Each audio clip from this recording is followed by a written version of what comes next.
Welcome back to the 888MF YouTube channel, where today Mark's putting his feet up and I am taking over. I'm going to be doing a review of this beautiful Alfa Romeo. Are you gonna get involved, or are you just gonna stay there? Hiya, what you reckon? You gonna get involved? I found a place in the sun. Oh, wait. Oh. Funny guy. Welcome to the channel. Thank you, thanks for having me. Pleasure. What a gorgeous day for it. It's a perfect day, and we're back in Hanningfield Reservoir. A lot of people have been asking me why I bought the 4C, including you. Yes, I want to know. You want to know. So this car only weighs 900 kilograms, and the least amount of weight that you have, the more fun a car is, because it's all about power to weight, not about just power. Okay. So you want something that's got a really light body, but with a really powerful engine. And this one has a carbon tub which only weighs 65 kilograms, which is, I believe, the weight. Wow, that's me. So that's you. The bottom of the car is me. So the carbon fiber tub is pretty fantastic technology, because the only other supercar brand that uses a tub like this is McLaren. Yeah. And a McLaren is around a £200,000 starting price, whereas this on the road was around £55,000 to £62,000. Wow. Yeah, so this one was £62,000, it's got lots of extras, but now they're £40,000, and I think they are the absolute bargain junior supercar. So I call it a supercar. A lot of people have said it's not a supercar on Instagram, but I think it is a supercar, and we're going to show you why today. Okay. Okay. So I like this because this is a supercar that I potentially could afford at some point in the near future. So I've got to sell you on this car, have I? Yeah, basically. Well, you drove it down here and you weren't that enthused with it, but you didn't really get a good enough drive. Exactly. And it was a little bit cold, a little bit foggy out. Well, I mean, to be honest, it was 6 o'clock in the morning, so I genuinely hadn't woken up. However, I also didn't get to properly put my foot down and smash it, and I can't ever fall in love with a car until I've given it. Are you trying to say you want me to let you loose on my car? Okay. Pretty much. Danny? I mean, you're mad to let me, but...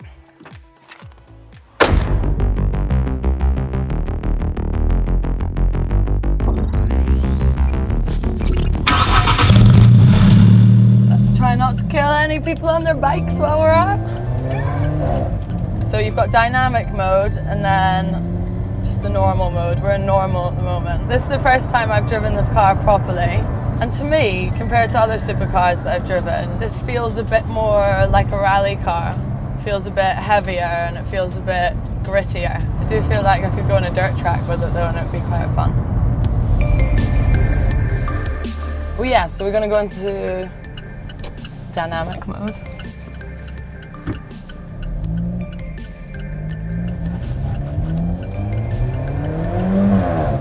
Ooh!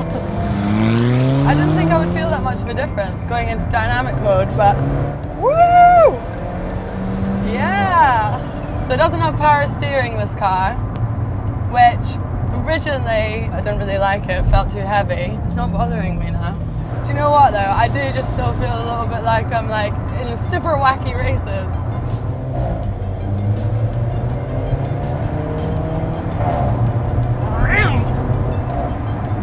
You really feel the gear changes. So one of these you can pick up for what, 40, 50, 60,000 pounds. Supercars generally, you know, you're looking at 200,000, 300,000 pounds. So this, you can feel the difference. This is a grittier car, but it seems that that's why some people like it. And now that I've had a good go on it, I get it. Like, I get it. Woo-woo! Well, I guess now I know how much this costs, I like it more as well. It's like, you know, it's realistic. You can dream about this and you can probably make it happen, whereas getting yourself a £300,000 Lamborghini, it's just going to be a dream, isn't it? This is the reality. I've totally come around on what Mark said about this being a much more fun car to drive. Like, this morning I was half asleep. We came down the motorways. I didn't really get to put my foot down. Whereas now we're on the country roads, I'm putting my foot down, we're getting stuck in amongst it, and it feels like a fun car. Like, he's right, you're right, I'm wrong. You're big, I'm small. Oh no, wait a minute. So my turn to drive the 4C now. So as some of you will know from Instagram, I used to have a McLaren 650S Coupe, which is actually very similar to this car. It's got the carbon fiber tub, turbocharged engine, and the power delivery feels very, very similar. When you put your foot down in this, you just take off. And it's all down to the lightness of the carbon fiber tub. This car is brilliant around corners because there's just not a lot of weight to carry through the corner. And the brakes are very responsive as well. Again, because you're not actually hauling up a big weight when you're braking. The steering does tend to veer left and right. There is a fix to that. And the exhaust does sound a little bit like you're farting, I do admit. It pops. Some people like that, some don't. I'm looking at maybe getting an upgrade to the exhaust. But overall, I really can't fault this car. Yeah, it doesn't have power steering, but you really only notice that when you're doing a 3-point turn. See, this is when it like weighs a ton.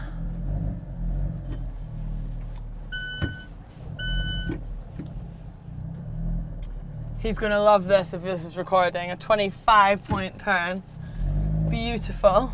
Beautifully executed, if I don't say so myself. Whew, finally. It is heavy to turn, jeez. Or you're in a tight spot and you're maneuvering.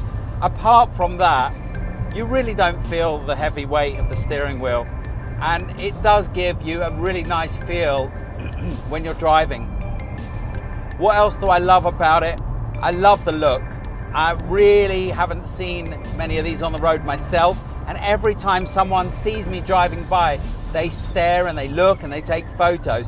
And this car actually gets more attention than my Lamborghini, and that is no exaggeration.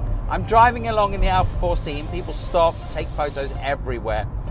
They do in the Lamborghini, but more so with this, and they seem to get more excited about this, probably just because there's hardly any on the road. I think full production was 3,000 worldwide. I think there's 1,000 in Europe. I don't know how many in the UK, but there's not that many. The interesting thing I think is what can you get for this money? So this was new 62,000, secondhand 40. What can you buy for 40? Or shall I say, what was I considering? I looked at the BMW M2, great car, 4 seats, but they didn't use the motorsport engine in the M2 that I was looking at. They've just brought out the M2 competition, which has the M4 engine in, but that's now over £50,000, so quite a big difference in price. I've driven the M2 in the past, it's a great car, but it's not as involving as this. It doesn't feel anywhere near as exhilarating or exciting. It's not a junior supercar. I think the M2 is a hot hatch kind of slash coupe. It's not a junior supercar. For me, this is a junior supercar because of the carbon fiber tub, because of the mid-mounted engine.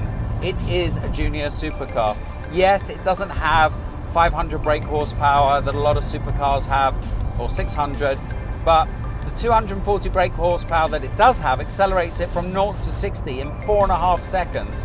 You never really feel you need more power. That's the interesting thing with this car. In a lot of cars, you put your foot down, they feel fast, but you always feel like, oh, it could have a little bit more power. Not that the 650S ever felt like that. But this car, on most roads, it just doesn't feel like you need any more power. So when I was a young lad, I used to have a Fiesta XR2, and my friend had a Fiat Uno Turbo, and we used to love going in that Fiat Uno Turbo, and it was a very similar feeling to this. It felt fun because it was a lightweight car with a turbocharged engine. And if you've been driving cars for a long time, you'll realize that cars have got faster and faster, and you feel the speed less and less in modern cars, as in you need to go faster to enjoy the speed more. And I think this has gone back to the basics of when I was younger, when you'd buy a hot hatch and you'd have fun in it because it was light and it was fast. And this almost is that, gives you that same kind of sensation as a hot hatchback. but it's not. It's a mid-engine junior supercar. So we're in natural mode. So it has DNA, dynamic, natural, and all-weather. The all-weather is good when it's raining because, let's face it, mid-engine cars with rear-wheel drive are not great in the rain. So it's always good to put it into all-weather mode when the weather is damp or raining. So we're in natural. We're going to put it now into dynamic mode. And immediately it feels a little bit more responsive, a little bit faster, a little bit noisier. But I have to tell you, and this is really, some people will find this really surprising. I've bought the Lamborghini Performante Spider, and I have this and the Performante Spider parked in the garage. When I walk into the garage to take one of the cars out, this is the car that I look to take out most days. It puts a real smile on my face.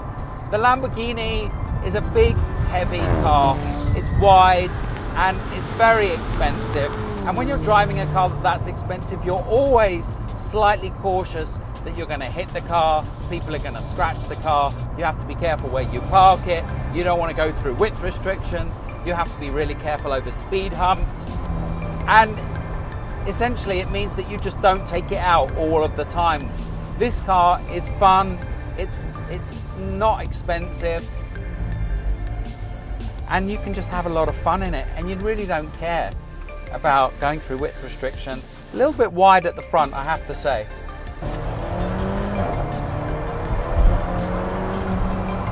I can't think of anything else that I've driven that's as much fun as this.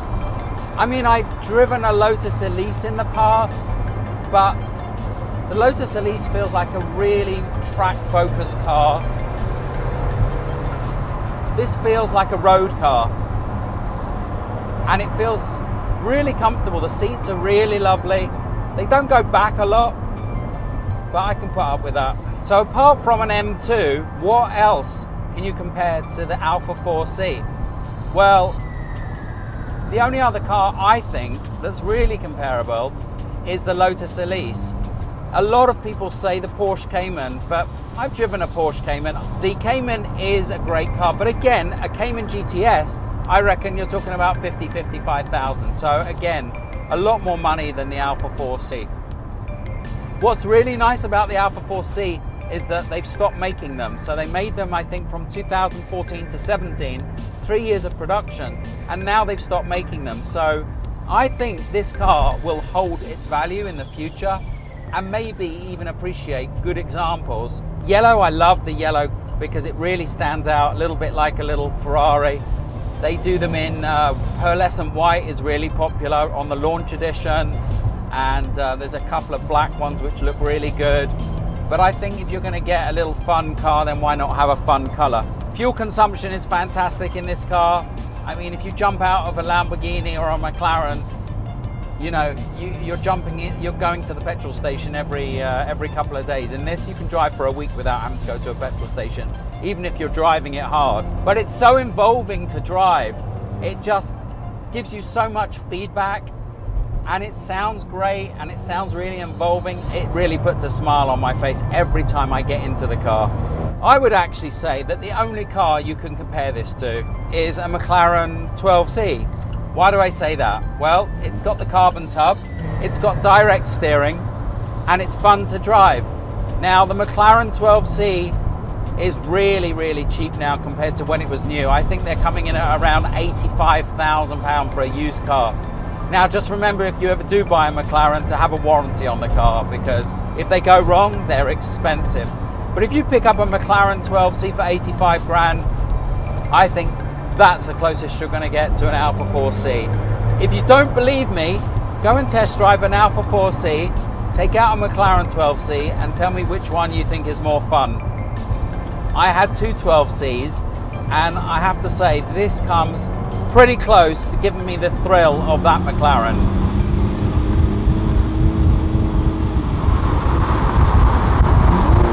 Yeah, you were right.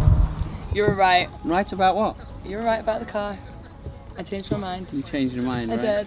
So, just to justify it, when I got in it this morning, I couldn't really go for it. And when we took her back out on the road, The thing that bothered me this morning, which was the fact that it felt quite heavy and a bit gritty, once I got going with it, that was actually what I liked about it. I get it now. So the actual heavy steering makes you really connected to the road when you're actually on it and you're going hard round corners. Yeah. It makes you feel more in touch with the road, right? Yeah. So I was right, okay. Yeah. What about the colour? Have you changed your mind on the colour? No. No. Absolutely not. Like, you see these flies? Flies love yellow. They love you as well. What colour would you choose? I'm afraid that the yellow, I don't think it'll ever grow on me. I'm sorry. I'd have a black or a white. Keep it simple. Black or white? Black is pretty rare in this car. The noise grew on me. It makes a nice noise. Makes a nice noise. Really I'd like to know in the comments what you guys think about the colour. The colour is really rare. There's not many yellow coupes in the UK, so that's pretty rare. Okay, I'll stop making faces. So basically, if I gave you the keys, would you like to take it home with you? Yeah, I mean, I'm not going to say no, am I? No. I'm not going to say no, so I get to take this one home, yeah? Yeah. Is that my payment for coming on your YouTube channel? Boom, I got a car! No, you're paying me for the publicity. Right, well, thank you so much for having me. I'm looking forward to taking her home. Would you like to be on the channel again? Sure. What would you like to film next time? Well, am I going to get a car if I come back? Another car? You'll get another car, yeah. I'd like to go in the Lamborghini. The Performante Spider? Yes, please. Have you driven a Lamborghini before? I might have. Yeah, which one? I drove the Aventador. Aventador. You have to be able to say it if you want to drive it. No, I've driven that one before, which I liked, and it was V12. It was fun. It was quite a long time ago. Right. So I'm interested to see what the Performante. Okay, well, let's get you back. I'll tell you what, I'll do a deal with you. If Yeah. you do a really good sign out, we'll invite you back to drive the Lamborghini. How's that? Ooh, pressure's on. Drum roll. Pressure's on. Well, guys, I hope that you have enjoyed this video. Please do subscribe in the link below to 888 MF, and we'll see you soon.